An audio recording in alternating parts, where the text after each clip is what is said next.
Fellow listeners, one and one, you are here today with Jack Warner on our program on Tuesday and Thursday, talking to you directly and taking your questions.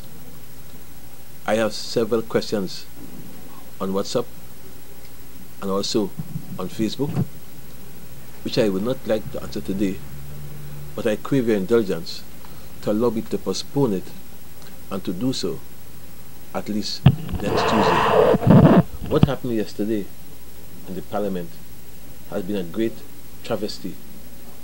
I feel hurt. I feel saddened today to know that this Parliament has been reduced to a putrid carcass. In other words, I want to say to you what happened yesterday was a total injustice and was the destruction of one of our richest and most hallowed institutions, our Parliament. Today, therefore, my talk to you is in defense of our Parliament, our institution, the institution which generations of parliamentarians have built. I said yesterday in Parliament, people like Larry Constantine, people like Winston Mahabir, people like Gerard Bantano, people like Earl Mahabir, all of these guys, Dr. Eric Williams, Simona Kapil-Dev, Rudnat Kapil-Dev, all of these guys left a rich legacy for us to follow, and that legacy was destroyed overnight by the People's Partnership Government, and in particular by the UNC. What has caused this? What has Keith Rowley done? And I'm no defender of Keith Rowley or the PNM. They can defend themselves. My defense here is for the institution called the Parliament. The way the Parliament has been reduced to a mockery in the last 5 years, and particularly in the last 5 months. And I ask the question, therefore, what has Keith Rowley done to deserve the kind of injustice which was beaten out to him and the party last night? At the end of the day, one may not like Keith Rowley, but he never asked you to like him. One may not, of course, want to eat with Keith Rowley, but he never asked you to eat with him. One, however, must understand that over 23,000 people who live in the Martin West have asked you to work with Dr. Rowley. As a parliamentarian, you have to work with him, whether you like him or not. What has happened last night has been a total disrespect. And I want to say to you that in many ways, I hold myself responsible for what happened last night. Because if I did not help to put this government in power, possibly this never would have happened. If by chance you see me saddened today, if you see me by chance looking as if I'm in grief, it's because of what happened last night. What happened last night? Before I say what happened last night, let me tell you, from March 26th up to May the 6th, the Parliament met 6 times. 6 times. Out of those 6 times, 5 of those were spent on Keith Rowley. And the only reason why one was not spent, because that one was Private Members' Day, when the opposition had that day in Parliament. So 5 times out of 6, when this Parliament had been called, for 5 times, this government set to demonize Rowley. Demonize him on your platform, if you want, your Monday Night Forum, as they have been doing.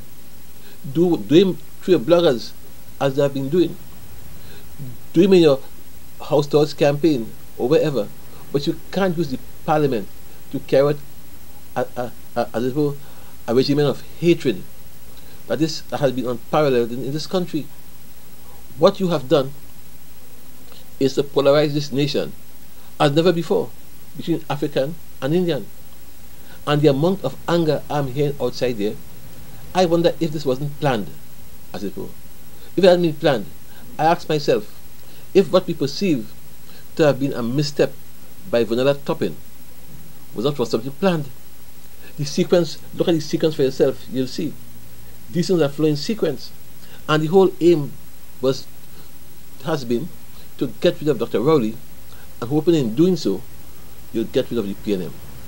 In fact, when I talked in Shagona's piece tonight in Nance Park, the Cliff Street, next to the Montrose Convent Primary School, I will talk also too about the Chamber of Commerce. Because the Chamber of Commerce, you will believe, is part of this whole scheme of things to get rid of Rowley and the PNM. I am bold to say as well, and I urge people, because I have heard the anger out there. The anger outside there in the country this morning can mean that anything can happen.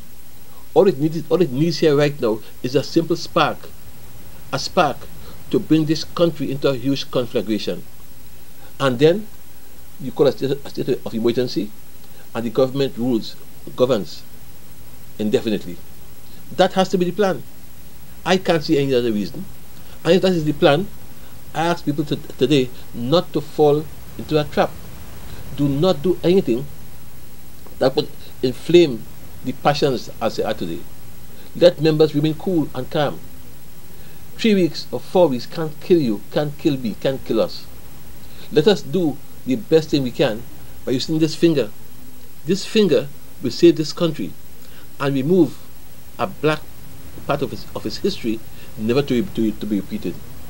At no point in time in all the government of this country has any government used its numbers to make an institution like the parliament become so dictatorial as this government. Look at that. You remember, of course, Robinson had 33 With 33 persons, Robinson could have rewritten the whole constitution if he wanted to. He could have done anything he wanted to with that kind of margin. But Robinson, the great man that he was, politically, democratically, never used the parliament to carry out a reign of terror in the opposition. Look at Rick Williams. He had the entire cabinet, the entire government at his disposal in a no-vote campaign in 1971, when Jamanda refused to take part. And Williams governed in parliament with no opposition, and not once did he impose a reign of terror on this country. Why is it? Why is it this government has sought to put a reign of terror on the country? And let me tell you this. Internationally, the IPU and the CPU, the international and regional union organizations that look at parliamentary behavior, I am sure today they're hanging their heads in shame. In shame. We have reduced ourselves to be a laughing stock regionally and internationally. Why? To satisfy the hatred of a government that has imposed on this country a reign of terror that we could never imagine taking place. What has Rowley done? He went to Parliament with some emails which he received, and he said, these are the accusations in the email, look at them. They weren't his emails. He didn't write them. True or false? He says, look at them. These are of course accusations made. And then to talk about the fact that you say that you have been accused, and he has accused the government, and more so, he has accused Queen Kamala of murder and so on. This is utter rubbish. Rowley even said in his delivery in Parliament that the reason why he didn't care before the Integrity Commission because there was no commission. He said so, and this could be checked quite easily. There was no commission to carry to. He couldn't take it to Kamala and let Kamala do the same thing she did with the AG and Honeywell letter, and take Honeywell letter and give it to the AG. So how could he take this accusation against Kamala and the government and get to Kamala? He did the next best thing. He came to the president for 6 months. For 6 months, our powerless president, our powerless UNC president did nothing with it. And as a responsible politician, he then took it to the next best place, the Parliament. What has he done wrong? What has he done wrong? I would have thought that many persons would have seen what he did right. And what he did right was to come to the Parliament with these accusations and say, look at those. What of course for me has got me even more angry. The Prime Minister, in the usual desire for fame and glory, took those accusations and carried them to the Integrity Commission, and she carried them to the police. She took it there. And after 2 years, the police have not yet made a decision on the matter. How could the Prime Minister then come to the Parliament for the Parliament to make a decision? Are you saying the Parliament has more of course, of the powers to investigate these matters than the police? If the Parliament has these powers to investigate this more than the police, then of course abolish the police. Or next best thing, go and use the powers to investigate those murders which the police couldn't investigate and couldn't solve. Parliament don't have the capability and the ability to investigate these matters. And with 42 days before Parliament is dissolved, what is the rush? What is the rush? I'll tell you what is the rush. The rush is to paint Dr. Rowley as black as they can, as bad as they can, as nasty as they can. And to compound it further, Munira then of course gets up and tells the House and the nation that Monday Night Forum will be Indigo Martin West. I mean, that is rubbing in the wound. That is for me, the epitome of insult. And I am saying to you, if they're brave, Monday, go Indigo Martin West. I say nothing to them. UNC, PP, Monday night, go to Indigo Martin West. You have fired Rowley. You have humiliated him. You have put Vanilla Topping to destroy his character in the worst possible way. And having suspended him now, wrongfully, you go in Monday night in his constituency to the Monday Night Forum. I wish you all well. I'll say much more tonight at our meeting in Chaguanas East, in Lance Park, at the preschool ground next to the Montrose Government Primary School. Very sad. You could not even rely on the speaker, because the fact is, the speaker, first of all, he was absent last Friday, conveniently, so that Kevin Ramnarine could come to the House and apologize for misleading the House. So Rowley's motion of censure against Ramnarine fell flat because he apologized. The speaker came this Friday, and this Friday he ruled that Rowley must be sent to the Committee of Privileges. As if that wasn't enough, he then ruled, based on the vote, that Rowley should be suspended from the Parliament. Whatever happens, my friends, whatever happens, whether he wins his case in the court or not, this is in the Hansard, and this will go down in history against his name, another black spot. And that is what the UNC wanted. I listened to them in shock and in shame. I listened to them.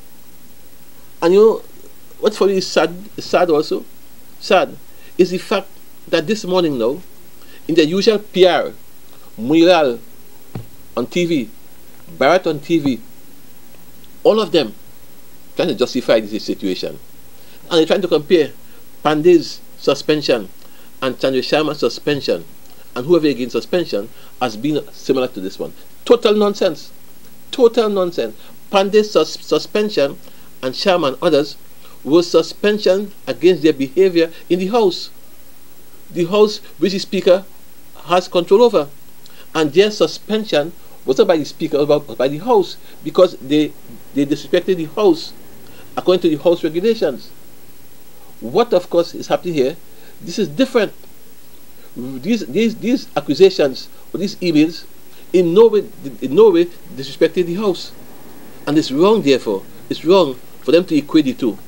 But I'll say more about this, I'll say again tonight.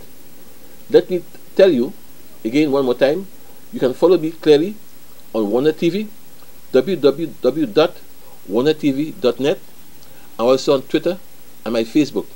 And tonight, from 7:30 p.m., we have our community meeting in Lance Park. Follow us to get more on this sad saga that is now bedeviling this country. I thank you all.